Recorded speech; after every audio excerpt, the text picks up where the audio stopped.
فاسألوا أهل الذكر إن كنتم لا تعلمون۔ تو اے لوگو علم والوں سے پوچھو اگر تمہیں علم نہ ہو۔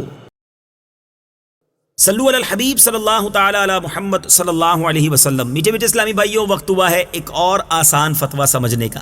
آج کا موضوع ہے کیا انجیکشن لگوانے سے روزہ ٹوٹ جاتا ہے؟ سوال یہ ہے کیا فرماتے علماء دین اس مسئلے کے بارے میں کہ شوگر کے مریض انسولین کا انجیکشن استعمال کرتے ہیں جو کہ رگ کے بجائے گوشت میں لگا دیا جاتا ہے، تو شوگر والے روزے کی حالت میں انسولین لگا سکتے ہیں یا نہیں؟ اس سے روزہ ٹوٹے گا یا نہیں؟ جواب، بسم اللہ الرحمن الرحیم۔ حالت روزہ میں انسولین کا انجیکشن لگانا جائز ہے، اس سے روزہ نہیں ٹوٹتا، کیونکہ عمومی طور پر انجیکشن کی سوئی جوف یعنی معدہ یا معدے تک جانے والے راستوں کے اندرونی حصے یا دماغ تک نہیں پہنچائی جاتی، اور جوف تک جانے کا کوئی عارضی راستہ بھی نہیں بنتا کہ جس کے ذریعے دوائی جوف تک پہنچ سکے۔ جوف کیا ہے؟ معدہ یا معدہ تک جانے والے راستوں کے اندرونی حصے۔ لہٰذا انجیکشن روزہ ٹوٹنے کا سبب نہیں۔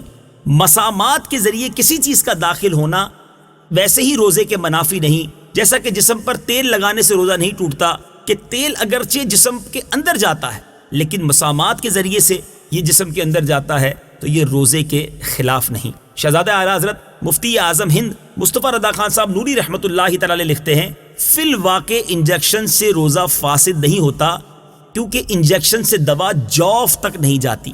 انجیکشن ایسا ہی ہے جیسے سانپ کاٹے، بچھو کاٹے، جیسے ان کے دانت یا ڈنک جوف میں نہیں جاتے تو روزہ فاسد نہیں ہوتا، یوں ہی انجیکشن۔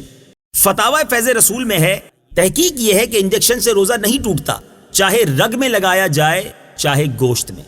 فتاوی عالمگیری میں ہے، یعنی جو تیل بدن کے بسام کے ذریعے جسم میں داخل ہو اس سے روزہ نہیں ٹوٹتا۔ تو ہمیں یہ سیکھنے کو ملا کہ انجیکشن لگانے سے چاہے رگ میں لگایا جائے چاہے گوشت میں روزہ نہیں ٹوٹتا۔ اللہ کریم مجھے اور آپ کو شرعی احکام کے مطابق روزہ رکھنے کی توفیق عطا فرمائے۔ مزید شرعی رہنمائی حاصل کرنا چاہیں تو ان نمبرز پر ان اوقات میں رابطہ فرمائیں۔ صلو علی الحبیب صلی اللہ تعالی علی محمد صلی اللہ علیہ وسلم۔ فاسألوا أهل الذكر إن كنتم لا تعلمون۔ تو اے لوگو علم والوں سے پوچھو اگر تمہیں علم نہ ہو۔